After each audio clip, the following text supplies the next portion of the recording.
Աստված մի մեթոդ էր օգտագործում բաներ անելու, դա իր խոսքն էր։ Նա ինչ որ ուզում էր անել, նա կիրառում էր այդ մեթոդ, այդ մեթոդի անունը խոսքն է։ Աստված այո, ուրիշ մեթոդներ էլ ունի գործելու եւ անելու, այո եւ այո։ Սակայն մենք տեսնում ենք հիմնականում Աստծո մեթոդը գործելու դա իր խոսքն է։ Երբ որ Աստված ուզում է երկրի ինչ որ բաներ անի, նա ուղարկում է իր խոսքը սեր։ Աստված օգտագործում էր իր խոսքը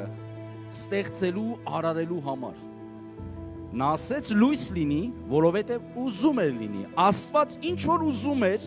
երկրի հետ կապված լույս ուզեց, եւ որպեսզի լիներ այդ լույսը, նա գործողության դիմեց եւ նա խոսեց, ասեց եւ եղավ լույսը։ Եվ իր ասածը անմիջապես մենք տեսնում ենք իրականություն է դառնում։ Այն ամեն ինչ որ մենք ուզում ենք լինի, նախ եւ առաջ դրա մասին պիտի խոսենք, որ տեսնենք։ Մենք էլ ենք նրապես, մենք էլ պիտի սկսենք խոսել այն ինչ որ ուզում ենք տեսնենք, որովհետեւ ես կարող եմ շատ բաներ ուզենամ, բայց ես կարևոր է այն ինչ եմ խոսում։ Ես կարող եմ լավ բաներ ուզենամ, բայց եթե ես վատ բաներ եմ խոսալու, լինելու այն ինչ որ ես խոսում եմ, ոչ թե ինչ որ ես ուզում